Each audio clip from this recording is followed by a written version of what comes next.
तो साथियों हम लोग देख रहे थे दृष्टि आईएएस की एक बहुत ही बेहतरीन टेस्ट सीरीज, दृष्टि आईएएस की बहुत ही बेहतरीन, बहुत ही लाजवाब टेस्ट सीरीज जो आपके आने वाले एग्जाम आरओएआरओ और यूपीपीसीएस दोनों के लिए ये कंबाइंड टेस्ट सीरीज है।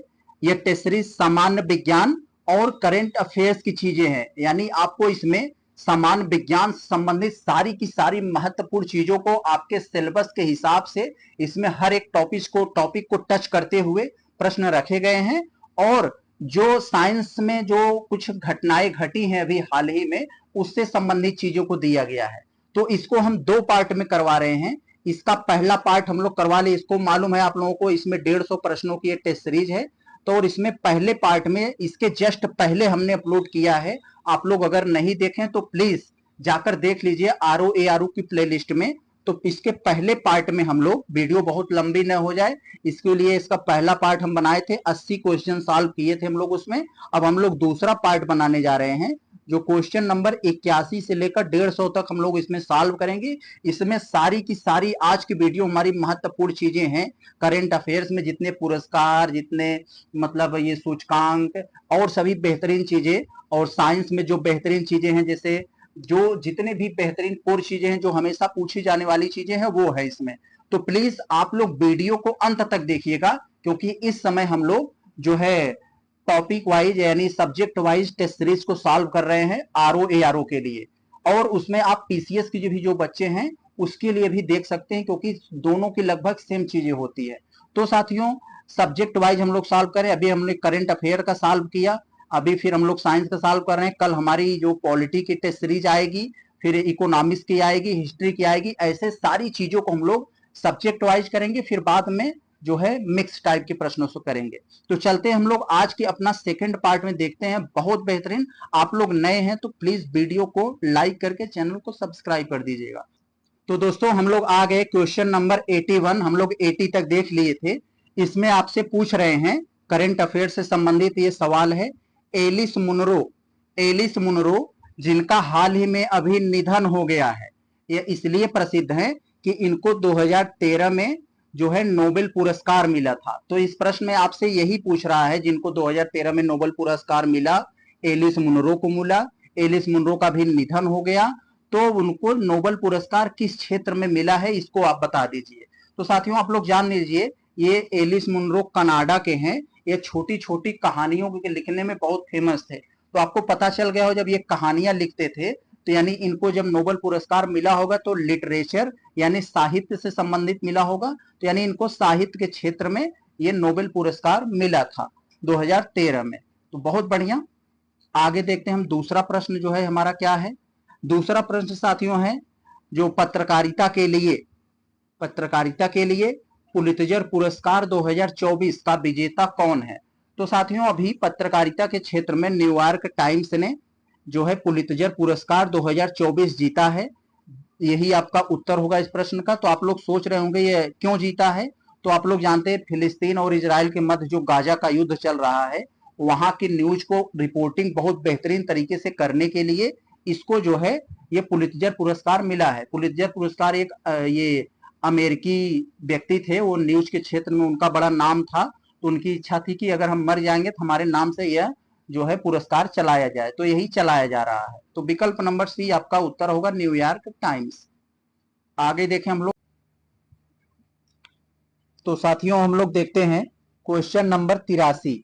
इस क्वेश्चन नंबर 83 में क्या है, इसमें कह रहे हैं कि मैंग्रोव पारिस्थितिकी तंत्र की रेड लिस्ट रिपोर्ट निम्नलिखित में से किस संगठन के द्वारा जारी किया जाता है। तो आप लोग जानते हैं साथियों ये जो रेड लिस्ट होता है, यह कोई भी प्रजाति जब विलुप्त होने के करार पर होती है या उस पर कोई खतरा, कोई संकट मंडराता है उसके अस्तित्व को लेकर, तो उसको जो है रेड लिस्ट में शामिल कर दिया जाता है, जिसके कारण उसका बचाव करना है, उसको मालूम चले कहाँ इस पर खतरा है। तो इसको जो जारी करती है तो आईयूसीएन, आप लोग जानते हैं अंतरराष्ट्रीय प्रकृति संरक्षण संघ। विकल्प नंबर आपका डी हो जाएगा, यही जारी करती है रेड लिस्ट को। आगे हम लोग अगर देखें 84 वाले में क्या है। 84 वाला क्वेश्चन साथियों कल्चर से है, बहुत अच्छा। अभी ये हाल ही में चर्चा था, हाल ही में साथियों अभी अपने 3 ग्रंथ जो है वो शामिल किए गए हैं memory of the world Asia Pacific regional register में। तो यही आपसे कह रहा है क्या साथियों, निम्नलिखित में से कौन से यूनेस्को की memory of the world Asia Pacific regional registered में शामिल है। तो इस संस्था में साथियों, इतनी बड़ी जो संस्था है यूनेस्को की, यह संस्था है, इस संस्था का नाम है memory of the world Asia Pacific regional registered. इसमें अभी भारत के 3 बड़े ग्रंथ जो है शामिल किए गए। रामचरितमानस शामिल किया गया, पंचतंत्र शामिल किया गया, एक और है सहृदय लोकालोकन उसका नाम है, यहां पर वो नहीं दिया है तो उसका नाम याद रखिएगा, सहृदय करके नाम है उसका, सहृदय लोकालोकन। तो यही इसका नाम है। तो इन तीनों को शामिल किया गया है, तीसरा नहीं दिया है, तो ये 2 है। तो विकल्प नंबर आपका यही हो जाएगा, ए वाला, यही शामिल किया गया है। और साथियों, इस संस्था में इन दोनों ग्रंथों को शामिल करवाने की सबसे बड़ी भूमिका इंदिरा गांधी राष्ट्रीय कला केंद्र की है, ये भी याद रखिएगा इन दोनों बातों को। आगे चले हम लोग, 85 में क्या है देखें यहां साथियों। 85 में क्या कह रहे हैं, निम्नलिखित में से फलीदार पौधे राइजोबियम के साथ सहजीवी संबंध रखते हैं। तो आपको मालूम होना चाहिए साथियों, राइजोबियम क्या है। यह एक तरह का बैक्टीरिया है जो दलहनी फसलों के जड़ों में पाया जाता है, जो नाइट्रोजन फिक्सिंग करने का काम करता है, यानी नाइट्रोजन का स्थिरीकरण करता है। तो कह रहा है राइजोबियम के साथ सहजीवी संबंध रखने वाले कौन है इसमें। तो साथियों ये जान लीजिए, यहां पर जो है दिया है हमारा सेसबेनिया, अल्फा अल्फा, मटर, कमल। तो यहाँ पर 4 के चारों हैं साथियों, जो ये 4 के चारों जो हैं राइजोबियम के साथ संबंध रखते हैं। तो उत्तर आपका डी हो जाएगा। यहाँ पर हम लोग अगर 86 पर देखते हैं, तो 86 वाले में साथियों आपसे क्या पूछ रहे हैं, देखें 86 में करें, कौन सी प्रक्रिया मिट्टी से पौधों की जड़ों में, ऐसी कौन सी प्रक्रिया है जो मिट्टी से पौधों की जड़ों में पानी के परिवहन के लिए जिम्मेदार है। तो पानी की परिवहन के लिए जिम्मेदार है मिट्टी से पौधों की जड़ों में, तो है साथियों परासरण। विकल्प नंबर बी हो जाए, सी हो जाएगा, ये परासरण है। क्वेश्चन नंबर ये 85 का आपका, 86 का उत्तर आपका सी हो जाएगा, जिसे हम लोग इंग्लिश में ऑस्मोसिस बोलते हैं। यहाँ इंग्लिश इसका भी आपको दिखा दें, कुछ बच्चों को ये रहता है सर इसका इंग्लिश भी दिखा दिया करिए। तो देख लीजिए इसका इंग्लिश में ये ऑस्मोसिस लिखा है, क्योंकि तो कुछ ऐसे टर्म्स होते हैं उसकी इंग्लिश अच्छी लगती है, हिंदी नहीं। तो ये हो जाएगा। आगे हम लोग अगर आप 87 में देखते हैं साथियों, तो यहाँ क्या दिया है देखें, ये मैचिंग वाला हमारा सवाल गजब का है। देखें तो इसको हम लोग देखें, इसमें थोड़ा सा और बड़ा कर देते हैं, आप लोग जान ही गए हैं ये जो है मिलान करने वाला प्रश्न है। और मिलान करने वाला साथियों प्रश्न बहुत अच्छा होता है, हमें थोड़ी सी ही जानकारी में हमें उत्तर मिल जाता है अगर हम लोग थोड़ा सा दिमाग लगाएं तो एक सूची 1 में दिया है और ये सूची 2 दिया है, तो इसमें हम इसको मिलाना है यहाँ पर साथियों। तो चलिए मिलाने का काम करते हैं। तो यहाँ पर साथियों जो हमें देखें, जो सबसे अच्छा से हमें क्लियर हो उसी को हम मिलाने का पहले प्रयास करेंगे।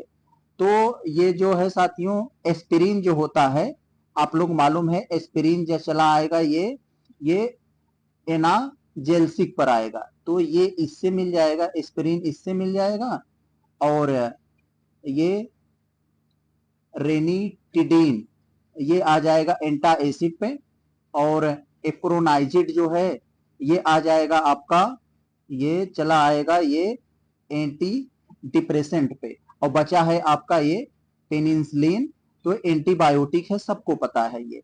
तो इस हिसाब से हम देखें हमारा तो क्या जाएगा, तो हमारा जो डी वाला है वो 2 पर है, तो इसका मतलब ये उत्तर हमारा देख रहे हैं सी वाला बन रहा है, ये विकल्प नंबर सी यही उत्तर हो जाएगा। मैंने मिला दिया है, बहुत बढ़िया। आगे हम लोग देखते हैं क्वेश्चन नंबर 88, बहुत अच्छा सवाल है, फिक्स सवाल। तो निम्नलिखित में से कौन सा रक्त, कौन सा ब्लड सार्वभौमिक दाता है। सार्वभौमिक दाता का मतलब यहां देख लें साथियों, यूनिवर्सल डोनर, यानी किसी को भी दे सकता है, तो यूनिवर्सल डोनर की बात कर रहा है। तो विकल्प नंबर बी ओ माइनस जो होता है वो सार्वभौमिक दाता यानी यूनिवर्सल डोनर। कौन होता है सार्वभौमिक दाता, ये विकल्प नंबर बी ओ माइनस। किसी को भी दे सकता है। आगे देखें हम लोग, पौधों में 89 क्या कर रहा है, पौधों में निम्नलिखित में से कौन सा रोग कवक के कारण होता है। कवक को साथियों इंग्लिश में फंगी कहते हैं, फंगस। तो कौन सा रोग फंगस के कारण होता है ये आपसे पूछ रहे हैं। तो यहाँ पर जो है ये एक तो तंबाकू वाला, ये तो नहीं होगा, ये तो नहीं है। अब आगे देखते हैं हम लोग, अब ये चावल का अंगमामी रोग ये भी नहीं लग रहा है। ये गेहूं का किट्स रोग जो होता है साथियों, ये कवक के कारण होता है। तो 89 का ये डी हो जाएगा हमारा, किट्स रोग, गेहूं का किट्स रोग होता है। आगे हम लोग देखें 90 में, देखें हम क्या पूछ रहे हैं हमसे, निम्नलिखित में से कौन सा सिंड्रोम तब होता है जब 21वें गुणसूत्र की एक अतिरिक्त प्रति होती है। हम लोग जानते हैं साथियों, हम एक सामान्य मनुष्य में जो है कुल 46 गुणसूत्र होते हैं, जो 23 माता से मिलते हैं और 23 पिता से। तो 21वां गुणसूत्र जो होता है, 21वें गुणसूत्र में अगर उसकी एक और कॉपी बन जाती है, एक और अतिरिक्त उसकी एक यहाँ प्रति लिखा है ना, एक और अगर वो कॉपी बन जाता है, तो साथियों जो रोग होता है वो कौन सा रोग होता है, तो डाउन सिंड्रोम होता है। विकल्प नंबर ये बी हो जाएगा, डाउन सिंड्रोम। तो याद रखिएगा इसे, डाउन सिंड्रोम। आगे हम लोग अगर देखें 91 में क्या कह रहे हैं हमसे, देखें अच्छा सवाल है, ट्रांसक्रिप्शन से संबंधित, ये बायोटेक्नोलॉजी से संबंधित प्रश्न है। ट्रांसक्रिप्शन शब्द के संबंध में कौन सा कथन सत्य है, सत्य बताना है ट्रांसक्रिप्शन में। तो आप लोग जानते हैं, पढ़े होंगे बायोटेक्नोलॉजी में, डीएनए से आरएनए की कॉपी तैयार करने की जो प्रक्रिया होती है उसे हम लोग ट्रांसक्रिप्शन कहते हैं। तो विकल्प नंबर ए पहले ही दे दिया है, डीएनए से आरएनए की प्रतिलिपि, प्रतिलिपि का मतलब कॉपी बनाने की ये प्रक्रिया। आगे अगर हम लोग देखें 92 में, तो साथियों यहाँ देखें एक अच्छा सवाल आपके सामने आया है। और ऐसे सवाल अच्छा मैं क्यों बोल रहा हूँ, क्योंकि ये बहुत सारे एग्जाम में ऐसे पूछे जाते हैं इसी तरह से। तो ये मिलाने वाला है, तो थोड़ा हम इसको बड़ा कर लें, आप लोग जान गए हैं ये मिलाने वाला है। तो चले हम लोग देखते हैं। तो ये थोड़ा सा इसको हम बड़ा कर लेते हैं तो सही रहेगा, अब सही है। तो एक तरफ साथियों एक जो सूची है हमारी, यहाँ पर एंजाइम दिया है और दूसरे में कौन सा एंजाइम किस अंग के द्वारा सेक्रेट होता है, स्रावित होता है, वो दिया है। तो हमें मिलाकर अपना यहाँ जो हमारा ये सेट है इसमें बता देना है कि कौन सा हमारा बनेगा। तो साथियों हमें जो सबसे अच्छे से क्लियर है उसको हम मिला दें। पित्तरस साथियों आप लोग जानते हैं, पित्तरस पित्ताशय जो है वो पित्तरस स्रावित करता है। तो ये तो यहाँ चला आएगा, यानी ए वाला जो है हमारा कहाँ पे रहेगा, सी पर। तो देखें ए वाला सी पर, एक तो यहाँ पर है और एक तो ये डी में है, तो यानी ए होगा हमारा उत्तर, या तो डी होगा। चले हम और थोड़ा सा देख लेते हैं तो हमारा इससे कॉन्फिडेंस अच्छा हो जाए। तो एमाइलेज, इसका नंबर हमें साथियों, एमाइलेज बहुत अच्छे से क्लियर है। तो एमाइलेज, ये लार ग्रंथियां जो होती हैं वो एमाइलेज एंजाइम स्रावित करती हैं।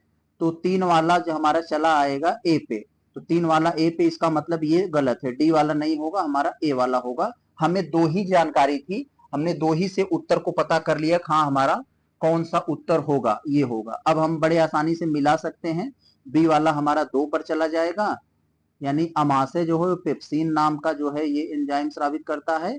और हमारा एक जो बचा है ये अग्नाशय, तो पता है अग्नाशय क्या, एमाइलेज करता, सॉरी सॉरी सॉरी, ये क्या है हमारा, ये डी वाला 4 पे का, ये ट्रिप्सिन पे आएगा। तो ये हो गया, बहुत अच्छा। आगे हम लोग देखते हैं 93 में। देखें साथियों एक बहुत बढ़िया सवाल, बहुत बेहतरीन। यहाँ हम लोग कई सारी चीजें, कई फैक्ट देखेंगे। सिंचाई की ब्लॉक प्रणाली, सिंचाई की ब्लॉक प्रणाली किसके द्वारा तैयार की गई। साथियों बहुत अच्छा प्रश्न है, एम विश्वेश्वरैया। हालांकि इसका नाम एम विश्वेश्वरैया फेमस है, यहाँ मोक्षगुंडम विश्वेश्वरैया इनका पूरा नाम है। इनको ज्यादातर एम विश्वेश्वरैया बोला जाता है। तो इन्हीं, यही जो है ब्लॉक प्रणाली के मतलब सिंचाई की ब्लॉक प्रणाली तैयार की में बड़ी भूमिका थी इनकी। ये क्या थे, ये एक सिविल इंजीनियर, अपने समय के एक बहुत ही टॉप के इंजीनियर थे ये एम विश्वेश्वरैया। इन्होंने कहा कि जो ब्लॉक प्रणाली, सिंचाई की ब्लॉक प्रणाली बनाई, तैयार की, तो ये क्या होता है ब्लॉक प्रणाली, कि बांध और नहर बनाकर खेतों को सिंचाई प्रदान करना, सिंचाई की सुविधा प्रदान करना, यही ब्लॉक सिंचाई की ब्लॉक प्रणाली होती है। तो ये पूरा सिस्टम तैयार करने में इन्हीं की भूमिका रही, मोक्षगुंडम विश्वेश्वरैया की। तो साथियों, इनका जन्म जो है वो 15 सितंबर का हुआ था, 15 सितंबर को हुआ था। इसलिए भारत, श्रीलंका और कई सारे नॉर्थ ईस्ट के देश में इनके जन्म दिवस पर जो है इंजीनियर दिवस मनाया जाता है। कभी आपसे पूछे इंजीनियर दिवस कब मनाया जाता है, तो 15 सितंबर को। और क्यों मनाया जाता है, तो इन्हीं विश्वेश्वरैया के जन्म दिवस पर। आगे देखें हम लोग, ये देखें आगे क्या है। 94 में निम्नलिखित में से कौन सा ऊर्जा के गैर परंपरागत स्रोत, ऊर्जा के गैर परंपरागत स्रोत ऊर्जा का उदाहरण है। तो साथियों, यहां पर कुछ लोग कंफ्यूजन हो जाएंगे, थोड़ा सा मैं इंग्लिश वाला दिखा दूं। परंपरागत का मतलब कन्वेंशनल एनर्जी, और नॉन कन्वेंशनल एनर्जी का मतलब गैर परंपरागत। यहां पर आप लोग देख रहे हैं नॉन कन्वेंशनल एनर्जी, इसका मतलब गैर परंपरागत ऊर्जा की बात कर रहा है। तो यहां गैर परंपरागत का मतलब ऐसी ऊर्जा जो प्रदूषण नहीं फैलाती हो, तो उसे हम लोग गैर परंपरागत ऊर्जा कहते हैं। जैसे नवीनीकरणीय ऊर्जा, रेन्यूअल, जिस एनर्जी को हम लोग रेन्यूअल कर सके, जैसे सौर ऊर्जा हो गया, पवन ऊर्जा हो गया, वो ये जो जल विद्युत ऊर्जा हो गया, तो इन सबको हम गैर परंपरागत ऊर्जा कहते हैं, नॉन कन्वेंशनल कहते हैं, या हम लोग रिन्यूएबल एनर्जी कह सकते हैं। तो विकल्प नंबर ये सी हो, यहाँ पर केवल एक ही है पवन ऊर्जा, यही रिन्यूएबल है यानी गैर परंपरागत ऊर्जा है, बाकी सब परंपरागत ऊर्जा है। परंपरागत ऊर्जा साथियों, जो कन्वेंशनल एनर्जी होती है वो प्रदूषण फैलाती है, जैसे कोयला, पेट्रोलियम, प्राकृतिक गैस, ये सब प्रदूषण फैलाती है। आगे अगर हम लोग देखें 95 में, तो इसमें क्या है साथियों, यहां पर देखा है आपको, कौन सा पदार्थ प्रकृति में प्रतिचुंबकीय है। तो साथियों एक चीज याद रखना, इसको इंग्लिश में डायामैग्नेटिक कहते हैं। तो आप लोग जानिए, प्रति मतलब एक समझ लीजिए उल्टा होता है। तो अगर चुंबकीय पदार्थ है, तो जैसे यहां पर मैग्नेट हम रख दिए, चुंबक, कोई पदार्थ यहाँ चुंबकीय है तो इसकी तरफ आकर्षित होगा। अगर कोई हम लोग यहाँ डायामैग्नेटिक पदार्थ रख दिए, तो वो क्या करेगा, तो चुंबक की तरफ आकर्षित नहीं होगा, हमेशा चुंबक से जो है दूर भागने का प्रयास करेगा। तो यही काम है, प्रतिचुंबकी जो होती हैं वो चुंबक से दूर हटने का प्रयास करती हैं, चुंबक की तरफ आकर्षित नहीं होती हैं। तो प्रतिचुंबकी पदार्थ में कौन कौन आते हैं, जैसे सोना हो गया, चांदी हो गया, जल हो गया, पारा हो गया, ये सब प्रतिचुंबकीय। यहाँ एक जल दिया है तो हम जल लगा देंगे विकल्प में, जल जो है प्रतिचुंबकीय यानी डायामैग्नेटिक है। आगे हम लोग देखें 96 में, गजब का सवाल है, मस्तिष्क का निम्नलिखित में से कौन सा भाग पीयूष ग्रंथि, क्या पीयूष ग्रंथि द्वारा स्रावित हार्मोन को नियंत्रित करता है। तो साथियों, हमारे मस्तिष्क का एक महत्वपूर्ण भाग होता है हाइपोथैलेमस। यह जो है पीयूष ग्रंथि द्वारा हार्मोन, जो पीयूष ग्रंथि हार्मोन जो स्रावित सेक्रेट करती है, उसको जो है कंट्रोल करता है हाइपोथैलेमस। हाइपोथैलेमस की एक और प्रक्रिया होती है, हमारी नींद को रेगुलेट करती है, हमारी जो है भावना को रेगुलेट करती है, हमारी भूख को रेगुलेट करती है। ये सब काम जो है हाइपोथैलेमस का होता है। आप लोग जानते हैं हाइपोथैलेमस की एक और बहुत बड़ी प्रक्रिया हो, मतलब एक और विशेषता होती है कि हम विपरीत लिंग वाले व्यक्ति को देखकर जो हमारे मन में आकर्षण होता है और उत्तेजना पैदा होती है, वो यही कंट्रोल करता है हाइपोथैलेमस ही। तो बहुत बढ़िया है ये। तो फिलहाल इसका उत्तर हाइपोथैलेमस हो जाएगा। आगे हम लोग देखें 97 में क्या कह रहे हैं। तो 97 में जो आपसे प्रश्न पूछा जा रहा है ये क्या है, देख लें एक बार हम लोग 97 वाले में। तो कथन कारण वाला ये सवाल है, कथन ए दिया है और कथन आर दिया है, दोनों को पढ़कर सही उत्तर दे देना है। हम यहाँ देख रहे हैं सही उत्तर की बात कर रहा है, गलत उत्तर नहीं। तो कभी कभी कह देता है गलत उत्तर बताइए। तो पहला वाला जब आप पढ़ेंगे तो यहां पर लिखा है यकृत यानी लीवर, इंग्लिश में यकृत को लीवर बोलते हैं और वृक्क को किडनी बोला जाता है। तो यकृत मानव शरीर की सबसे बड़ी ग्रंथि होती है। यस मेरे भाई, बिल्कुल सही कह रहा है, इसमें कोई गलत बात नहीं है। तो यकृत पित्त रस का स्राव करता है। यस, यकृत जो है पित्त रस का यहाँ स्राव भी करता है, जो पित्ताशय नामक थैली में जमा होता है। तो तो ये दोनों बातें सही है, लेकिन इसका कोई लिंकेज नहीं है या कोई एक्सप्लेन नहीं कर रहा है, यही बात है साथियों। तो ये आपका उत्तर यहाँ बी हो जाएगा। ए आर दोनों सत्य हैं, आर ए की सही व्याख्या नहीं कर रहा है। तो आप नहीं व्याख्या करने का मतलब जैसे साथियों, जैसे मान लीजिए आपका नाम राजू है, आप प्रयागराज में रह रहे हैं, तो अपने नाम की दोनों बातें सही हैं, आपका नाम राजू भी, आप प्रयागराज में रह रहे हैं, लेकिन ये आप एक दूसरे से बातें ये को रिलेट नहीं हो पा रही हैं, एक दूसरे को एक्सप्लेन नहीं कर रहे हैं। तो इसी तरह से ये भी है, सही तो दोनों है लेकिन एक दूसरे से व्याख्या नहीं कर रही है इसकी। आगे देखें हम लोग अब हमारा 98 में। तो साथियों 98 में हमारा क्या पूछ रहा है हमसे, यहां क्या पूछ रहे हैं, निम्नलिखित में से कौन सा मानव शरीर की एकमात्र ग्रंथि, ग्रंथि का मतलब इंग्लिश में ग्लैंड्स होता है, तो मानव शरीर की एकमात्र ग्रंथि जो अंतःस्रावी ग्रंथि और बहिस्रावी ग्रंथि दोनों का कार्य करती है। तो साथियों में मालूम है हमारे शरीर में कुछ ग्रंथियां पाई जाती हैं, कुछ अंतःस्रावी ग्रंथि होते हैं, कुछ बहिस्रावी, लेकिन एक अग्नाशय जो है ग्रंथि एक ऐसी ग्रंथि है जो दोनों ग्रंथियों अंतःस्रावी और बहिस्रावी दोनों का कार्य करती है। तो विकल्प नंबर आपका डी हो जाएगा, अग्नाशय, जिसे इंग्लिश में हम लोग पैंक्रियाज बोलते हैं। इसका इंग्लिश क्वेश्चन अगर आपको हम दिखाएं तो यहां देख लीजिए, यही है। तो इसमें कह रहा है following only glands human body which performs both यानी इंडोक्राइन एंड एक्सोक्राइन फंक्शन, तो ये आपका पैंक्रियाज हो जाएगा। आगे देखें हम लोग, तो ये हो गया हमारा। अब 99 में क्या पूछ रहे हैं हमसे,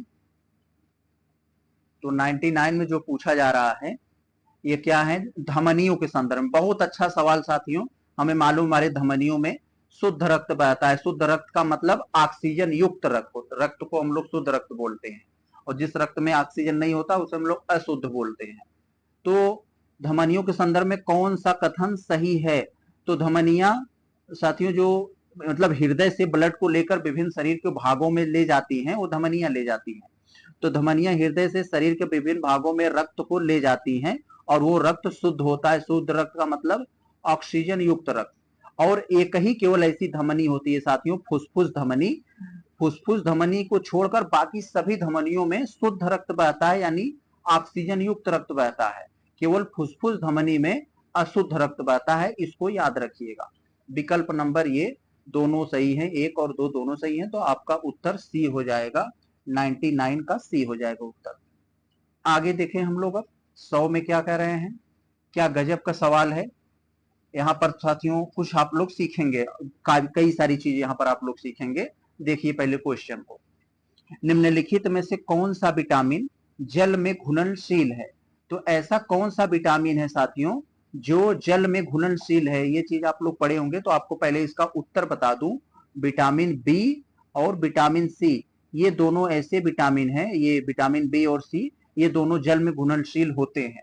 तो यहाँ पर केवल बी दिया है, सी नहीं दिया, तो आपका उत्तर ये बी हो जाएगा, विटामिन बी जल में घुलनशील है। और आपसे एक चीज यहाँ और पूछता है इसी टाइप में, तो वसा में यानी फैट में जो घुलनशील विटामिन होते हैं तो कौन से होते हैं, तो अदेक होता है, ए डी ई के, तो ये सब जो है ए ये डी है, तो अदेक जो होता है वो वसा में घुलनशील विटामिन होता है। तो यहाँ एक चीज और इससे पूछ प्रश्न आता है कि विटामिन की खोज किसने किया था, तो विटामिन की खोज साथियों जो किए थे वो हॉपकिंस किए थे। हॉपकिंस नाम के व्यक्ति विटामिन की खोज किए थे, यहाँ खोज लिख दे रहा हूं। और विटामिन नाम का जो शब्द दिए थे वो पंख दिए थे, पंख लिखा रहता है, हम लोग पंख पढ़ते हैं, ये दिए थे। तो याद रखिएगा इन सभी बातों को। आगे हम लोग चलें 101 में अगर देखें तो इसमें क्या कह रहे हैं, तो 101 में क्या बात बोली जा रही है साथियों, तो निम्नलिखित में से कौन सा रोग का कारण प्रोटोजोआ है, तो प्रोटोजोआ यहाँ नीचे 4 मतलब कुछ मतलब पूछ रहा है कौन से या कौन सा रोग का कारक प्रोटोजोआ है। तो यहाँ कुछ रोग दिए गए हैं, तो कह रहा है कि ऐसी कौन सा रोग है जिसके होने का कारण ये प्रोटोजोआ होता है। तो साथियों डायरिया होता है, आप लोग जानते हैं डायरिया में, तो एक हाई फीवर, मतलब मलेरिया में भी हाई फीवर होता है, कालाजार में भी हाई फीवर होता है, डायरिया, ये तीनों जो होते हैं, डायरिया, कालाजार, मलेरिया, ये सब प्रोटोजोआ से होते हैं। तो ये आपका उत्तर 1 2 3 कहाँ है, तो ये हो जाएगा, ये हो गया आपका उत्तर। और यहाँ पर जो गोनोरिया दिया है साथियों, यह बैक्टीरिया के कारण होता है। गोनोरिया जो है यह बैक्टीरिया यानी जीवाणु के कारण होता है। तो फिलहाल उत्तर आपका केवल बी होगा, ये 4 जिसमें होगा वो उत्तर नहीं होगा, तो आपका उत्तर बी होगा केवल। 2 में देखते हैं हम लोग, अच्छा प्रश्न है यहाँ देखें, बिडाल परीक्षण आपसे कह रहा है। बिडाल परीक्षण का यानी बिडाल टेस्ट का उपयोग करके हम किस रोग के निदान किया जाता है। तो साथियों आप लोग को मालूम है, जो आपको कई दिन तक बुखार रहता है, डॉक्टर कई बार दवा देता है, ठीक नहीं होता है, तो आपको बिडाल टेस्ट कराने के लिए कहता है। बिडाल टेस्ट जो होता है वो टाइफाइड बुखार की जानकारी देता है, तो टाइफाइड बुखार के लिए बिडाल टेस्ट कराया जाता है। विकल्प नंबर बी हो जाएगा आपका। तो यहां देखें 103 में क्या कह रहे हैं आपसे, लाइकेन क्या है, लाइकेन के संदर्भ में किस, लाइकेन निम्नलिखित में से किस जीव के बीच सहजीवी संबंध है। तो साथियों लाइकेन क्या है, कवक और शैवाल, कवक और शैवाल विकल्प नंबर बी होता है, यही होते हैं। और लाइकेन के बारे में थोड़ा सा आपको मैं बता दूं, लाइकेन जो होता है वो एक तरह से मतलब प्रदूषण को भी इंडिकेशन करता है। जहां पर वायु प्रदूषण रहता है वहां लाइकेन नहीं उगता है, क्योंकि वायु प्रदूषण में सल्फर डाइऑक्साइड होता है, और यही सल्फर डाइऑक्साइड इसको उगने नहीं देता है, लाइकेन को। तो इस चीज को याद रखिएगा, प्रदूषण को भी इंडिकेटर होते हैं, जहां वायु प्रदूषण होता है वहां ये नहीं उगते हैं लाइकेन। और इसका मैं इंग्लिश वर्जन अगर दिखा दूं आपको, तो यही होगा, फंगी मतलब कवक, एल्गी मतलब शैवाल। इसका उत्तर यही प्रश्न बी हो जाएगा। यहां देखें हम लोग जो क्वेश्चन दिया है 104 में, तो इसमें क्या कह रहे हैं आपसे, माइट्रोकांडिया के संदर्भ में आपको कुछ कथन दिए गए हैं, 2 कथन, इन दोनों कथनों को पढ़कर हमें सही उत्तर देना है। तो माइट्रोकांड्रिया साथियों आप लोग जानूम है, माइट्रोकांड्रिया लाल रक्त कोशिकाओं यानी रेड ब्लड सेल्स को छोड़कर शरीर की प्रत्येक कोशिका में पाई जाती है। जी बिल्कुल सही है, ये बात सही है। और आप लोग जानते हैं माइट्रोकांड्रियल डीएनए जो होता है वो केवल माता से प्राप्त किया जाता है, यानी माइट्रो डीएनए जो होता है वो माता से प्राप्त किया जाता है, बहुकोशिकीय जीवों में पाया जाता है। तो ये आपका दोनों बातें सही हैं, बी आपका उत्तर हो जाएगा, 1 और 2 दोनों। अब हम लोग देखते हैं 105। 105 में क्या है साथियों, 105 में हमसे क्या पूछा जा रहा है, रेड ब्लड सेल्स, लाल रक्त कोशिकाएं, जिसे हम लोग शॉर्टकट में आरबीसी भी कहते हैं, आरबीसी। तो आरबीसी के संदर्भ में ये 2 कथन है, पढ़िए और इसको सही उत्तर दीजिए। तो लाल रक्त कोशिकाओं में केंद्रक यानी न्यूक्लियस नहीं होता है, जी बिल्कुल सही है, इसमें केंद्रक नहीं पाए जाते हैं। और लाल रक्त कोशिकाएं जहां क्षतिग्रस्त होती हैं उसे प्लीहा कहा जाता है। तो प्लीहा मुख्य अंग है जहां आरबीसी नष्ट होती हैं, यानी प्लीहा को जो है ना, ये आरबीसी का कब्र भी कहा जाता है। तो दूसरा भी याद रखिएगा, दोनों सही हैं। तो आपका उत्तर जो होना चाहिए ये बी होगा, 105 का जो है आपका उत्तर ये बी हो जाएगा। बहुत अच्छा। आगे अगर हम लोग साथियों देखें 6वें में क्या है, 106 में यहां पर आपसे पूछा जा रहा है, निम्नलिखित में से कौन सी संरचना मानव श्वसन तंत्र में ऑक्सीजन और कार्बन डाइऑक्साइड के आदान प्रदान के लिए जिम्मेदार है। बहुत अच्छा सवाल, आपसे यह पूछना चाह रहा है कि ऐसी कौन सी मतलब संरचना है मानव शरीर में जो हम लोग ऑक्सीजन लेते हैं और अंदर उसको जो है कार्बन डाइऑक्साइड में बदल देती है। तो साथियों एल्वियोली होता है, विकल्प नंबर बी होता है। खास करके जैसे टीबी की बीमारी होती है तो वही उसका एल्वियोली ही गड़बड़ हो जाता है ज्यादातर, हालांकि और समस्याएं होती हैं, एल्वियोली से ही है। तो एल्वियोली क्या करता है, यह ऑक्सीजन को कार्बन डाइऑक्साइड में बदलता है। यह आपके जो फेफड़ा होता है उस पर एक जो होता है वो चित्तेदार के रूप में पाई जाती है, वहां आप लोग देखेंगे अगर गूगल पे डाल के ये आपको दिखाई देगा। तो आगे देखें हम लोग अब 107 में। तो यहां देखें साथियों, यहां थोड़ा सा ऐसे सवालों में ध्यान देना होता है। निम्नलिखित युग्मों जीव विज्ञान की शाखाएं कुछ आपको दिया गया है, तो वो कौन सा सुमेलित नहीं है, यहाँ जीव विज्ञान की कुछ शाखाएं हैं और कह रहा है उससे संबंधित कौन सा सही नहीं है, यानी कौन सा गलत है। तो हमें गलत वाले को पकड़ना है। तो याद रखिएगा, ये इस प्रश्न को बहुत सारे बच्चों में ये ध्यान नहीं दे पाते हैं, कौन सा सुमेलित नहीं है, वो ये सोच लेते हैं कौन सा सुमेलित है तो कोई भी एक ठोक देते हैं। तो ऐसे आंख मूंद कर नहीं, जहां भी नहीं आए तो आप मार्किंग कर लिया करिए। तो साथियों, आप लोग को मालूम है ऐसे सवालों में यहाँ क्या देखें, इक्थियोलॉजी, इक्थियोलॉजी जो होता है मछलियों का अध्ययन करता है, ये बात सही है लेकिन क्वेश्चन के हिसाब से सही नहीं है, क्वेश्चन में हमें गलत बताना है लेकिन ये सही है, इसको याद कर लीजिए। और एंटोमोलॉजी जो होता है वो कीटों का अध्ययन करता है, ये भी बात सही है लेकिन अभी क्वेश्चन को उत्तर हमें नहीं मिला क्योंकि क्वेश्चन में गलत पूछ रहा है।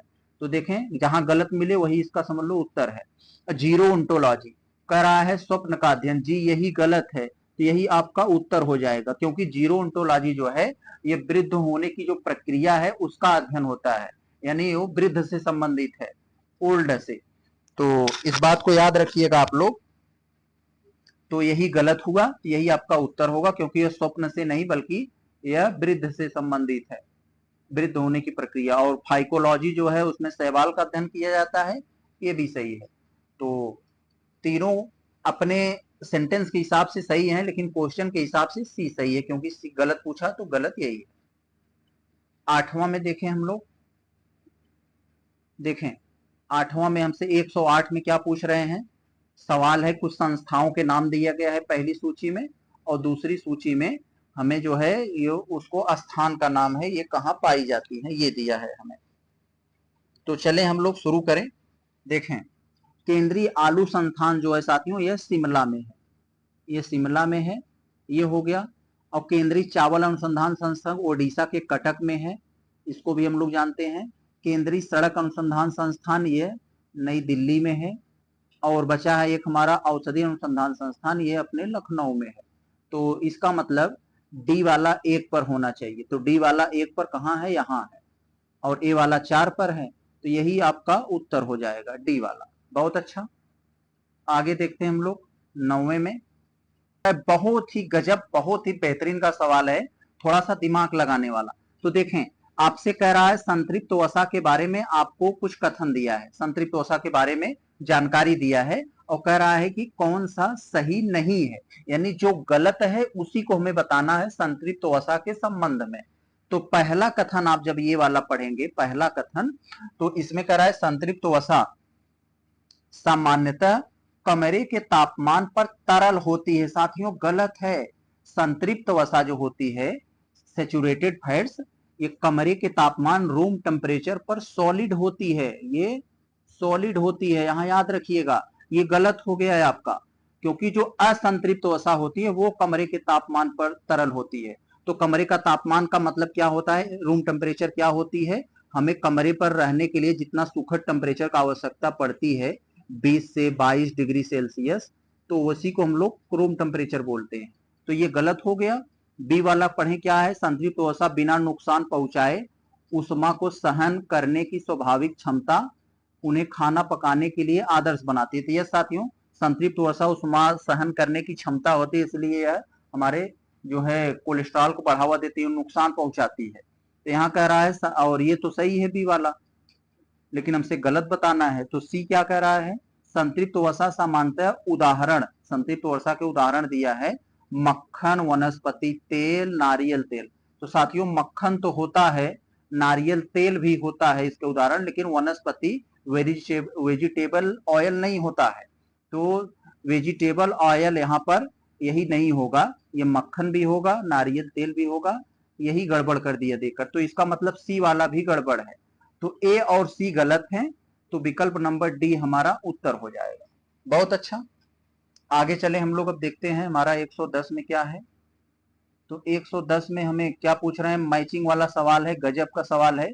हमें कुछ डाइसैकराइड्स दिए गए हैं पहली सूची में, तो पहली सूची में कुछ डाइसैकराइड्स हैं, दूसरी सूची में जो है वो कहां से प्राप्त की जाती हैं तो वो दिया है। तो साथियों फ्रक्टोज ये फलों से प्राप्त किया जाता है, आप लोग जानते हैं। तो ये जो मतलब चीनी से कई गुना मीठी होती है, तो ये आ जाएगा यहाँ पर ये। और जानते हैं लैक्टोज जो होती है वो दूध से प्राप्त हो जाती है, दूध से, ये इस पर चला आएगा।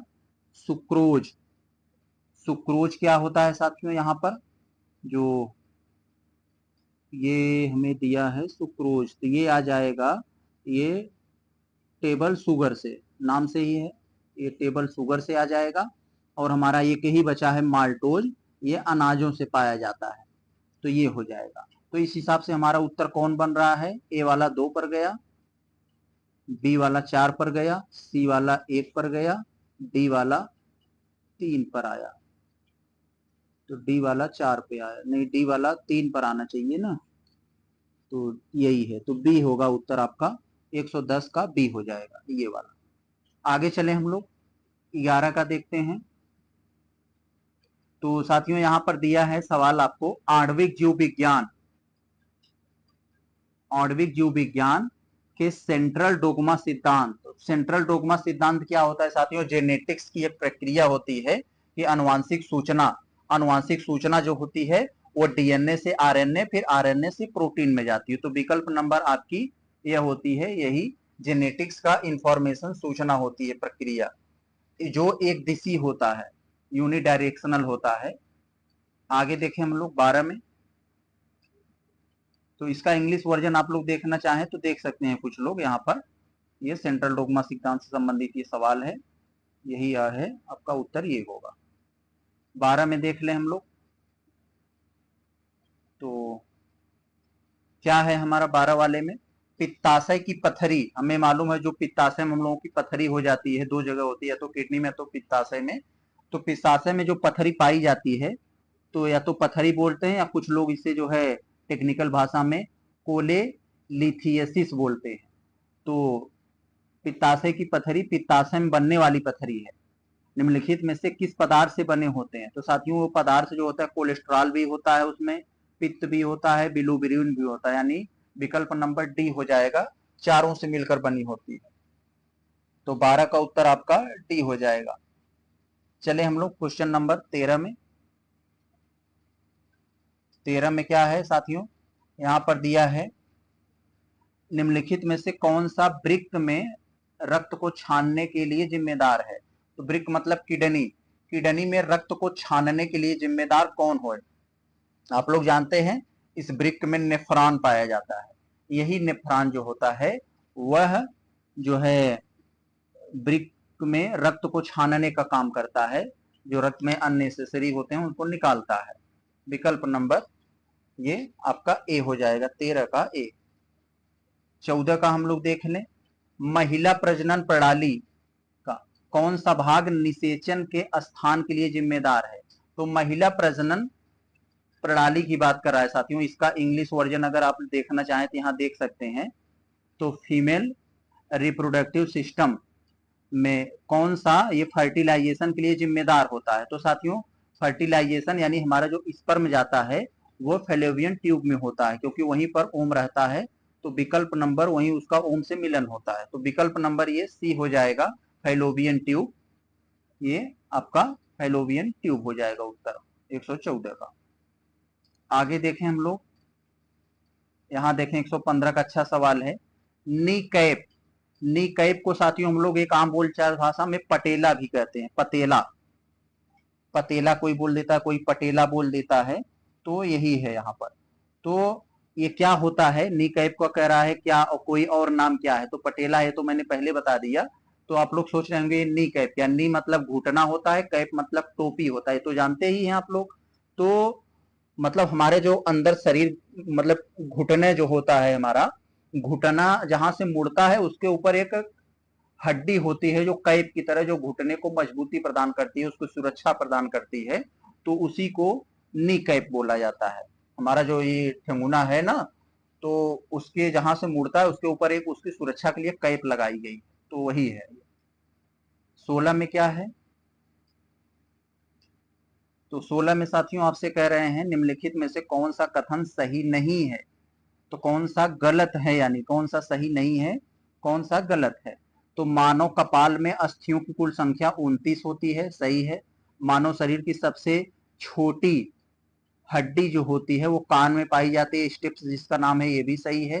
तो इसका मतलब ये अभी उत्तर नहीं मिला हमें, उत्तर तो गलत बताना है हमें, गलत को।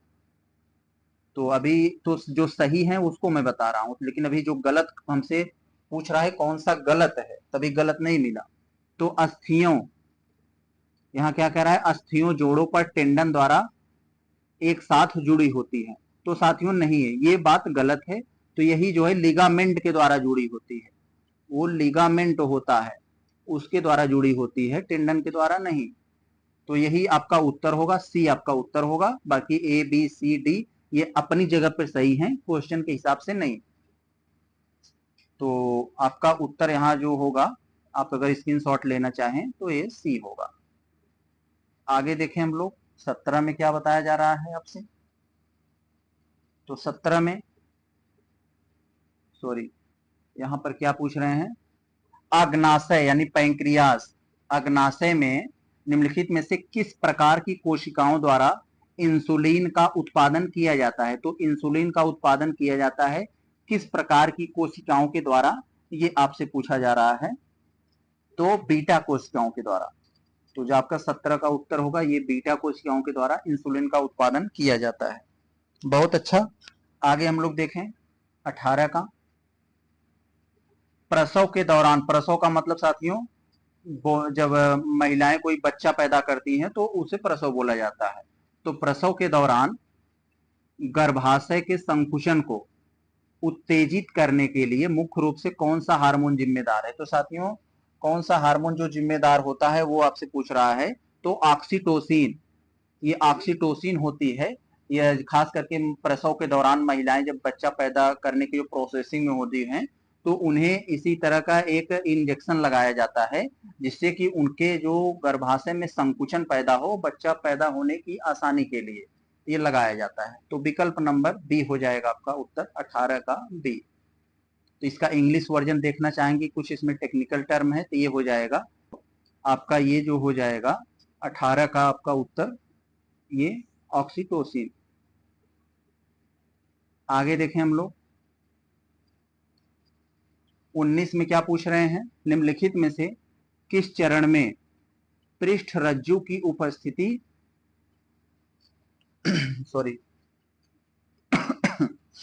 यहां पर आपसे प्रश्न पूछ रहे हैं विकास के किस चरण में पृष्ठ रज्जु की उपस्थिति, विकास के किसी चरण में पृष्ठ रज्जु की उपस्थिति किस संघ की विशेषता है।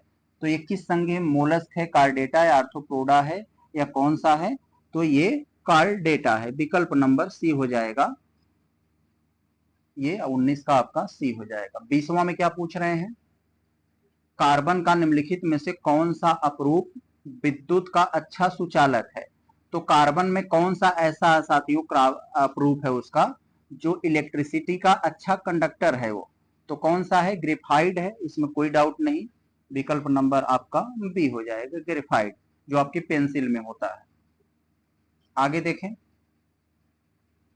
निम्नलिखित में से कौन सा पदार्थ जल के साथ प्रतिक्रिया करके यानी रिएक्शन करके एसिटिलीन गैस बनाती है। तो जल के साथ क्रिया करके एसिटिलीन गैस बनाने का कार्य करती है, वो कौन सी है। तो आप लोग जानते हैं कैल्शियम कार्बाइड। आगे देखें, निम्नलिखित में से कौन सा अम्ल आंखों को धोने के लिए उपयोग किया जाता है, ऐसी कौन सी एसिड है जिसे हम लोग आंखों को धोने में प्रयोग करते हैं। तो यहाँ 4 दिया है, nitric acid, boric acid, phosphoric acid और एक दिया है सल्फ्यूरिक एसिड। तो यहाँ जो बोरिक एसिड होता है इसको हम लोग आंखों को धोने के लिए करते हैं, खास करके जो ड्रॉप्स वगैरह बनाए जाते हैं उसमें भी इसकी मात्रा रहती है।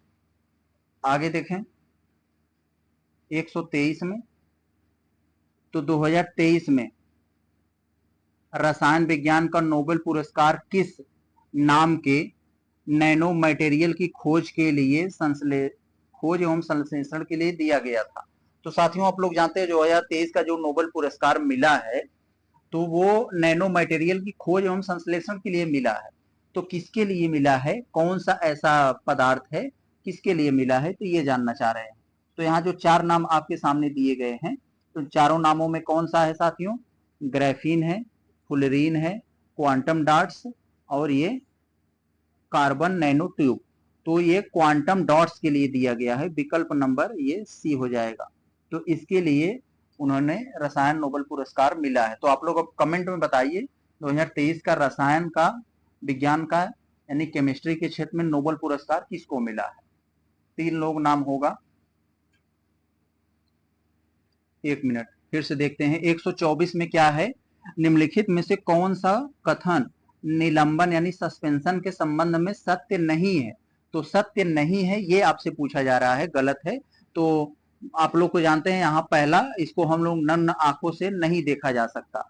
तो साथियों इसे नग्न आंखों से देखा जा सकता है निलंबन को, खास करके जो है जो सूर्य की जो है एक टॉर्च वॉर्च के मतलब जलाकर इसको देखा जा सकता है।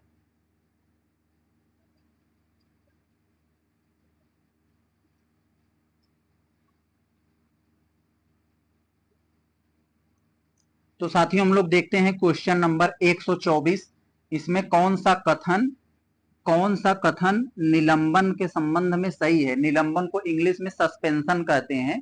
तो निलंबन के संबंध में कौन सा कथन सत्य नहीं है, कौन सा गलत है, उसे बताना है।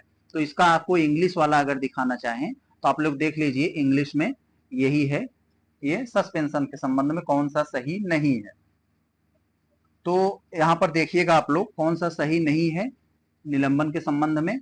तो आप लोग जानो है निलंबन जो होते हैं, जो यानी हवा में तैरे रहते हैं पार्टिकल्स, तो उन्हें निलंबन कहते हैं। इन्हों हम खुली आंखों से देख सकते हैं भाई, आराम से देख सकते हैं। तो ये कह रहा है कि नहीं देख सकते, तो गलत है भाई, हम लोग देख सकते हैं खुली आंखों से, तो ये गलत हो गया।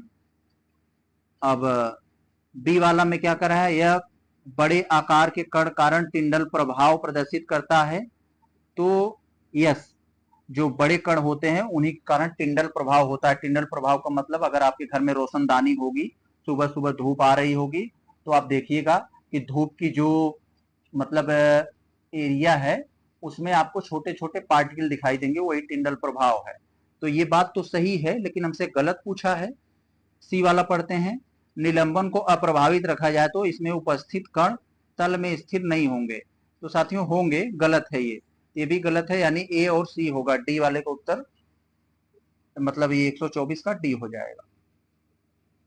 25 का, निम्नलिखित में से किसे लाफिंग गैस के नाम से जाना जाता है। लाफिंग गैस मतलब साथियों इसे हास्य गैस भी कहा जाता है।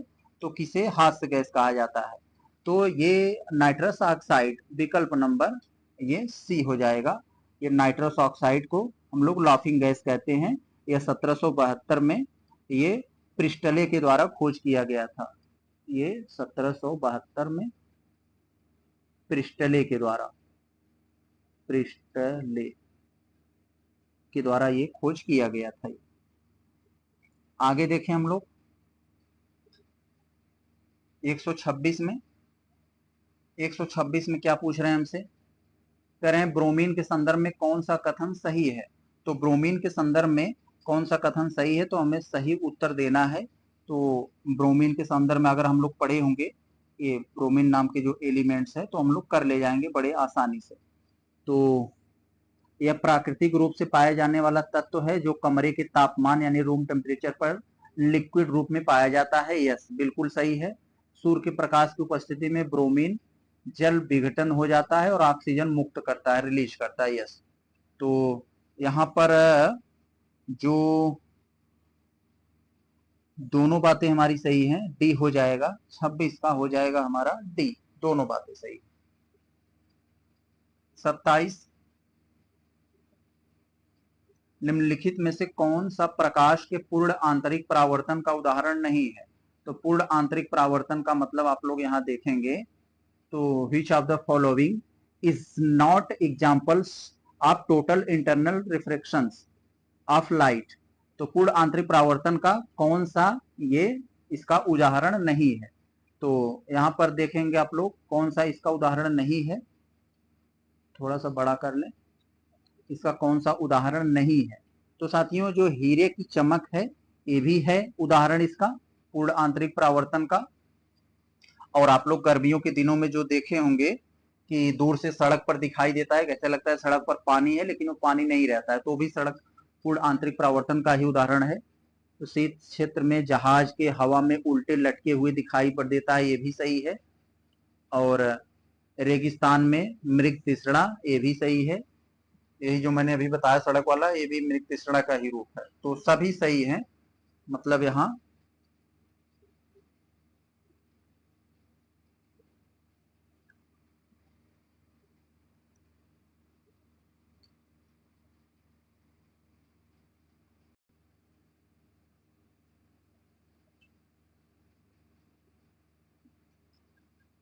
तो साथियों हम लोग देखते हैं क्वेश्चन नंबर 127। इसमें क्या कहा जा रहा है, कौन सा प्रकाश के पूर्ण आंतरिक परावर्तन है। तो पूर्ण आंतरिक परावर्तन, इसका हम आपको इंग्लिश वर्जन दिखा दे रहे हैं। तो पूर्ण आंतरिक परावर्तन यहाँ कह रहा है, विच of the following is not examples of the total internal reflection of light. तो पूर्ण आंतरिक परावर्तन का कौन सा यहाँ पर उदाहरण नहीं है, ये आपसे बता रहा है। तो साथियों यहाँ पर जो है हीरे की चमक, ये भी नहीं है। शीत क्षेत्रों में जहाज में हवा में उल्टे लटके दिखाई देते हैं, ये भी नहीं है। रेगिस्तान में मृग तृष्णा जो होती है, ये भी नहीं है। तो विकल्प नंबर डी, उपर्युक्त सभी, तो कोई भी नहीं है। पूर्ण आंतरिक परावर्तन साथियों क्या होता है, जैसे कि उसका जो है अंदर ही अंदर उसका मतलब रह जाए उसका लाइट। तो जैसे आपका जो केबल आता है वाईफाई वाला, ये सब जो होते हैं वो उसके transmission of light, fibre optics जिसे बोला जाता है, फाइबर ऑप्टिक्स केबल, तो ये सब जो होते हैं उसके पूर्णांतिक परावर्तन के उदाहरण है। तो यहाँ पर जो है कोई भी सही नहीं है, विकल्प डी हो जाएगा।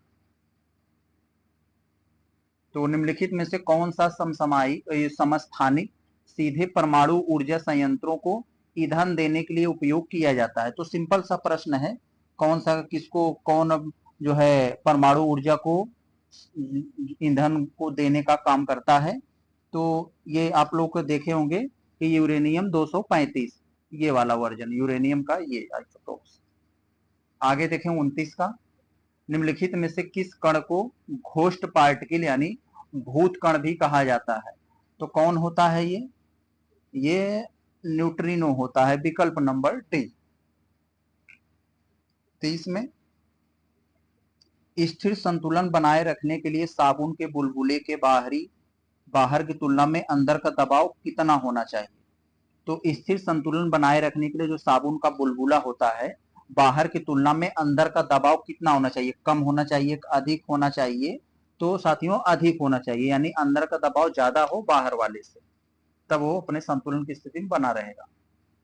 आगे देखें 31 का, निम्नलिखित में से कौन सी सूर्य की सबसे बाहरी परत है। तो सूर्य की सबसे बाहरी परत साथियों प्रकाश मंडल होनी चाहिए, प्रकाश मंडल होगा। तो विकल्प नंबर आपका ये, मतलब सबसे बाहरी, अच्छा पूछा है ना, तो प्रकाश मंडल को तो ये होता है कोरोना होता है जो दिखाई देता है। तो सूर्य की सबसे बाहरी परत है, तो ये कोरोना होगा, विकल्प नंबर बी हो जाएगा। 31 का,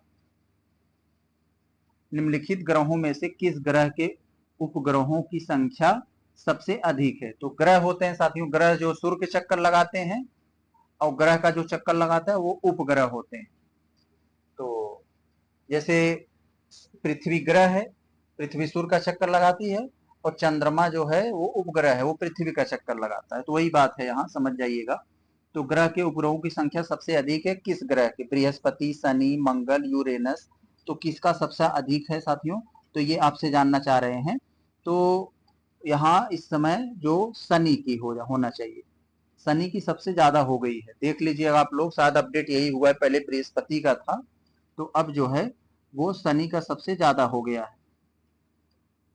तो आगे देखें हम लोग 33 में, निम्नलिखित में से कौन सा गैस मुख्य रूप से सिंथेटिक गैस में मौजूद होती है। तो कौन सा गैस मुख्य रूप से सिंथेटिक गैस में मौजूद होती है, ये आपसे जानना चाह रहे हैं। तो hydrogen, ethane, methane, butane, ethanol, carbon monoxide और मीथेन। तो साथियों कार्बन मोनोऑक्साइड और मीथेन ये सिंथेटिक गैस में मौजूद होती है, विकल्प नंबर डी आपका ये हो जाएगा। निम्नलिखित में से कौन सा राज्य भारत में सौर ऊर्जा का सबसे बड़ा उत्पादन करता है। तो साथियों सौर ऊर्जा जहां सबसे ज्यादा सबसे अच्छी खासी धूप मिलती हो, जहां ज्यादा वर्षा न होती हो। तो इसका मतलब सीधा आप लोग हमारा इशारा समझ गए होंगे मैं आपसे क्या कहना चाह रहा हूं, यही बी राजस्थान। आगे देखें, क्रिकेटरों द्वारा गेंद पकड़ने के लिए अपना हाथ पीछे की ओर घुमाना किसका उदाहरण है? तो साथियों यह जड़त्व के नियम का उदाहरण है। ये न्यूटन की गति, ये सॉरी न्यूटन की गति का ये जो है ये वाला, इसमें लॉ ऑफ मोशन तो नहीं होगा ये। तो अपना हाथ पीछे की ओर घुमाना किसका उदाहरण है? तो ये न्यूटन की गति का ये तो द्वितीय नियम, हाँ द्वितीय नियम होगा, क्योंकि यही जड़त्व नियम है। तीसरा तो क्रियापद नहीं, यही होगा विकल्प नंबर सी। क्योंकि साथियों जैसे हम लोग अगर गेंद पकड़ते हैं तो थोड़ा सा हाथ को पीछे करते हैं तो हमें चोट हाथ में नहीं लगती है। जैसे हम लोग छत पर से कूदते हैं, नीचे अगर बालू है या कुछ घास है तो वो हमारी जो है उसमें चोट कम लगती है, क्योंकि थोड़ा सा जो बल होता है वो जैसे ही समय थोड़ा सा लगता है वो डिस्ट्रीब्यूट हो जाता है। तो विकल्प नंबर सी आपका यही उत्तर होगा। जल की अस्थाई कठोरता को किससे दूर किया जा सकता है? तो जल की जो परमानेंट यानी अस्थाई कठोरता को किसके द्वारा दूर किया जा सकता है, ये आपसे पूछ रहा है। तो किसके द्वारा दूर किया जा सकता है? वॉशिंग सोडा के द्वारा। तो यहाँ पर हमें दिया है मिलाने वाला सवाल दे दिया है, बहुत भारी है, आधा दिया है आधा अगले पेज पर है। तो सूची 1 है, सूची 2 है, इसे ही हमें मिलाना है अच्छे से। तो देखें तो कैसे है, अगला देखें कहां पर इसका विकल्प है, किस दुनिया में। तो यहाँ है। तो ये वाला सूची 1 तो है और सूची 2 है। तो रेयान साथियों, रेयान क्या होता है? लकड़ी की लुगदी पर उपयोग करके बनाया जाता है रेयान। ये तो ये हो गया। पॉलिएस्टर, कपड़ों को आसानी से सिलवटें नहीं पड़ती हैं, यस पॉलिएस्टर में यही होता है। और नायलॉन पैरासूट पर स्टॉकिंग बनाने के लिए प्रयोग किया जाता है। और टेफलॉन ये नॉन स्टिक बर्तन बनाने के लिए। तो इसका मतलब सब सीधे के सीधे मिले हुए हैं।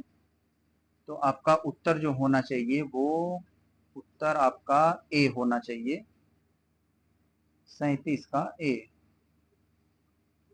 आगे देखें हम लोग, एक्वारेजिया का प्रयोग समांतर निम्नलिखित में से किसको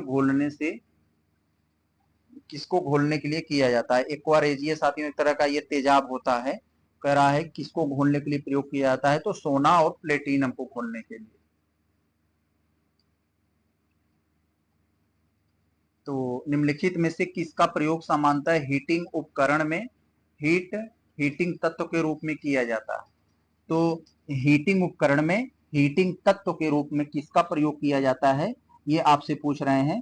तो नाइक्रोम का तार जो प्रेस में आपके लगा होता है, और हीटिंग जो होता है, जैसे आप लोग देखते हैं जो हीटर वगैरह होता है उसमें नाइक्रोम का तार होता है, यही है।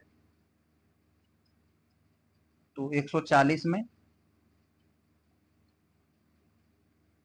क्षेत्रीय संपर्क योजना में उड़ान के संदर्भ में कथनों पर विचार कीजिए। 2 कथन है और सही उत्तर दीजिए हमें। तो सही उत्तर देना है, शिमला से दिल्ली को जोड़ने के लिए 2017 में पहली आरसीएस उड़ान पायलट का उद्घाटन किया गया, यह सही है। आरसीएस का उद्देश्य भारत के दूर दराज क्षेत्र में हवाई संपर्क सुधारना, यस ये भी सही है। तो उत्तर आपका यहाँ ए हो जाएगा, 40 का ए। देखें, उत्तर प्रदेश में 18वीं लोकसभा का जो चुनाव हुआ उसके संबंध में 2 कथन है। तो उत्तर प्रदेश में 82 लोकसभा सीटें, गलत साथियों 80 लोकसभा सीटें हैं।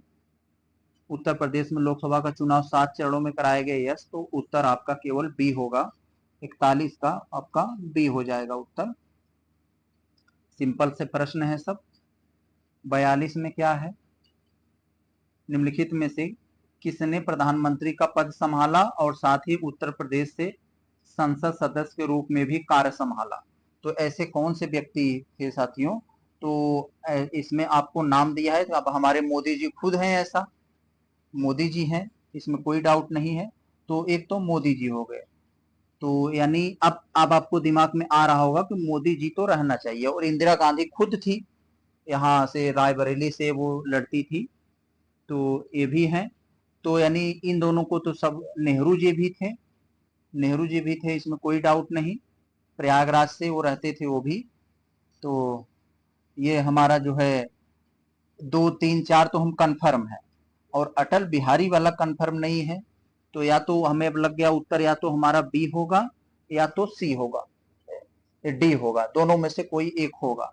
अब हमारा कंफ्यूजन ये आ रहा है कि अटल बिहारी वाजपेयी भी साथियों मैंने सुना है, वो एक बार जो है वो जो है चुने गए थे जब 13 दिन के लिए प्रधानमंत्री बने थे। तो मतलब कब बने गए थे वो मुझे नहीं मालूम, लेकिन मुझे इतना कंफर्म है, हाँ वो चुने गए थे। लेकिन ये तीनों का तो मैं कंफर्म हूँ। तो उत्तर आपका यहाँ डी होगा, उत्तर विकल्प नंबर डी हो जाएगा आपका। क्योंकि अटल बिहारी वाजपेयी भी चुने गए थे, आप लोग एक बार सर्च कर लीजिएगा वो कब चुने गए थे, कहाँ से चुने गए थे, तो थोड़ा सा क्लियर हो जाएगा आपको। आगे देखें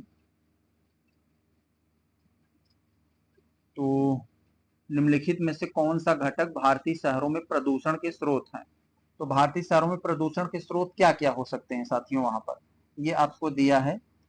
तो ये सल्फर डाइऑक्साइड है, ओजोन है, नाइट्रोजन ऑक्साइड है, कार्बन डाइऑक्साइड, सभी है।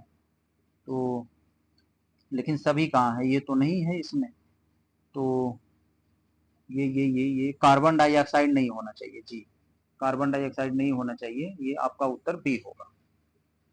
44 में केंद्रीय विद्युत प्राधिकरण के जारी किए गए आंकड़ों के अनुसार वित्त वर्ष 24 में ट्रांसमिशन उपयोगकर्ताओं द्वारा ट्रांसमिशन लाइनों को जोड़ने के संबंध में कौन सा दो राज्य शीर्ष पर है। तो कौन से दो राज्य शीर्ष पर हैं साथियों, ये आपसे पूछ रहा है। तो जो राज्य टॉप पर हैं उनके बारे में बताना, उत्तर प्रदेश, महाराष्ट्र, तो दो दो का जोड़ा दिया गया है। तो कौन सा है यहाँ पर, उत्तर प्रदेश, महाराष्ट्र, उत्तर प्रदेश, गुजरात, तो उत्तर प्रदेश गुजरात है ये वाला। तो यहाँ पर दिया है बीएचयू के संदर्भ में कौन सा कथन सही है। तो इसकी स्थापना 16 में हुई थी, पंडित मदन मोहन मालवीय यानी बेसेंट के संस्थापक सदस्य हैं। तो 45 का आपका उत्तर यही बी हो जाएगा, विकल्प नंबर ये बी हो जाएगा 45 का। तो आगे बढ़े 46, जल की सतह पर जो सुई तैरती है वो किसके कारण होता है। तो साथियों ये जो जल की सतह पर सुई तैरने लगती है तो ये किसका उदाहरण है, तो पृष्ठ तनाव का है। आगे देखें 47 में पीलीभीत टाइगर रिजर्व संदर्भ में कौन सा कथन सही है। तो यह भारत का 45वां टाइगर रिजर्व है। कौन सा है, भारत का 45वां टाइगर रिजर्व है जी, सही है। उत्तर प्रदेश पीलीभीत, लखीमपुर खीरी तथा बहराइच के तराई क्षेत्रों का भाग है, यह तीनों जिलों में पड़ते हैं। तो उत्तर आपका सी हो जाएगा। 48 पथ विक्रेता जीविका संरक्षण और पथ विक्रय विनियमन अधिनियम पारित किया गया। ये कब पारित किया गया था, 2014 में। डेंगू के संदर्भ में दो कथन दिए गए हैं, तो कौन सा सही है, सही उत्तर देना है। तो कौन सा सही है, डेंगू दिवस साथियों जो होता है, कह रहा है कि इसमें 24 मई को डेंगू दिवस मनाया जाता है। तो ये वाला तो हमें लग रहा है गलत है, 24 मई को मनाया जाता है, क्योंकि हमसे सही कथन पूछा है ना। तो कौन सा कथन सही है, तो डेंगू दिवस 24 मई को मनाया जाता है। तो साथियों ये गलत है, ये सही नहीं है। और दूसरा डेंगू वायरस एडीज इजिप्टी मादा मच्छर द्वारा फैलता है, ये तो हमें कंफर्म हूं, ये सही है। तो दो वाला यहाँ पर ये जो है ये सही है, और ये गलत है, क्योंकि 24 मई नहीं, ये 16 मई को मनाया जाता है। तो 16 मई को डेंगू दिवस, तो ये आपका उत्तर केवल बी होगा। 50 में विद्युत बल्ब निम्नलिखित में से कौन सी गैस भरा जाता है। विद्युत बल्ब में साथियों निष्क्रिय गैस भरी जाती है। तो निष्क्रिय गैस नाइट्रोजन या आर्गन, तो 50 का आपका उत्तर जो होना चाहिए वो ए हो जाना चाहिए, ये वाला। तो साथियों आज हम लोगों ने साइंस का और उससे जुड़े करंट अफेयर्स की चीजों को 150 प्रश्नों की ये टेस्ट सीरीज थी अपनी, जो RO के लिए हमारी यह आज यह टेस्ट नंबर 2 था। तो इसको देख लिए। अब आगे हम लोग ये इंडियन पॉलिटी का टेस्ट सीरीज लेकर आएंगे। तो इंडियन पॉलिटी में साथियों हम लोग देखेंगे उसमें सारी की सारी चीजें, और जो उसमें करंट से चीजें होती हैं वो भी इंक्लूड रहेंगे उसमें।